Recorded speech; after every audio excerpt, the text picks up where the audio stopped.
తెలంగాణ రాష్ట్ర రైతన్నలారా నమస్తే.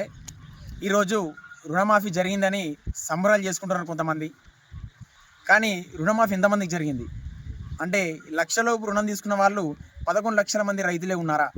7,000 కోట్లే వాళ్ళకి సరిపోతున్నాయా? ఒక్కసారి ఆలోచిస్తే 2014లో కేసీఆర్ గారు రుణమాఫీ చేసినప్పుడు 36 లక్షల మంది రుణగ్రస్తులు ఉన్నారు. లక్షలోపు తీసుకున్న వాళ్ళు 17,000 కోట్లు రుణమాఫీ చేయడం జరిగింది.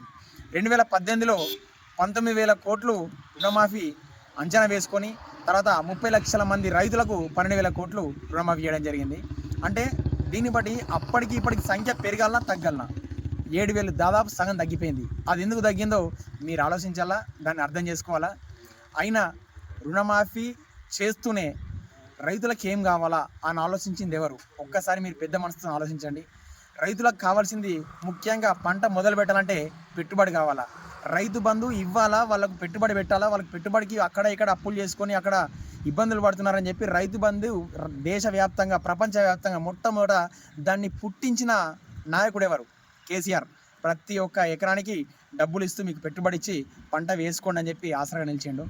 తర్వాత పంట వేసుకున్న తర్వాత కావాల్సింది ఏంటిది? నీళ్లు కావాలా. నీళ్లు కావాలంటే 24 గంటలు కరెంటు ఉచితంగా ఇస్తూ నీళ్లు పారించుకోమంటుండు.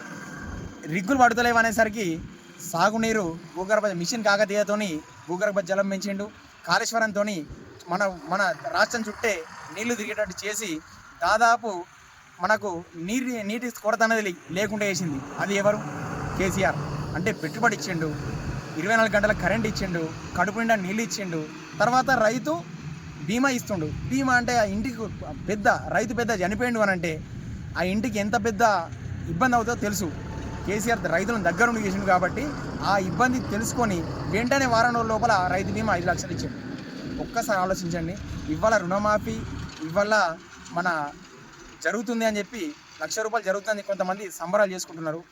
రైతు బంధు వచ్చిందా? మీ గుండెల మీద చేసుకొని చెప్పండి కాంగ్రెస్ నాయకులారా, కొంతమంది రైతన్నలారా. రైతు బంధు వచ్చిందా? పెట్టుబడి వచ్చిందా? రాలేదు. ఇప్పుడు ఒక్కసారి పోయి చూడండి, జూలై నెల ఎండింగ్ వరకు వస్తున్నది. ఇప్పటికీ కాకతీయ కెనాల్లో నీళ్లు లేవు, కెనాల్లో నీళ్ళు వస్తలేవు, వరులు ఎండిపోతున్నాయి అనేది ఎవరైనా గమనిస్తున్నారా? అదే కేసీఆర్ ఉన్న 10 సంవత్సరాల్లో ఇప్పటికీ కాకతీయ కెనాల్ అనేది నిండుగా వారేది. ప్రజలంతా రైతు బీమాతోని రైతు బంధుతోని ఆ పెట్టుబడితోని పంటలు ఇప్పటికే ప్రారంభించుకొని సంతోషంగా ఉండేది.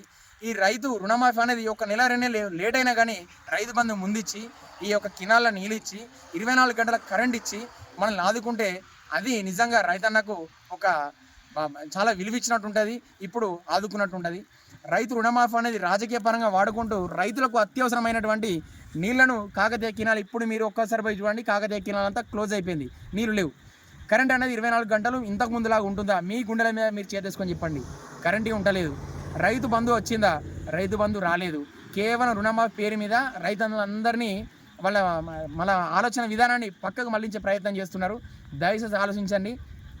రైతుల కోసం వాళ్ళు ఏం కావాలనేది ఆలోచించి కొత్త కొత్త పథకాలతోని దేశవ్యాప్తంగా ప్రపంచవ్యాప్తంగా లేనటువంటి కొత్త కొత్త ఆలోచనలతోని రైతులను ఆదుకున్నది కేసీఆర్. ప్రతి ఒక్క విషయాన్ని మీరు క్షుణ్ణంగా గమనించండి, మీకే అర్థమవుతుంది. ఈ తెలంగాణ నేలకు తెలంగాణ రైతన్నలకు ఏం కావాలనో గమనించింది కేసీఆర్, ఇచ్చింది కేసీఆర్.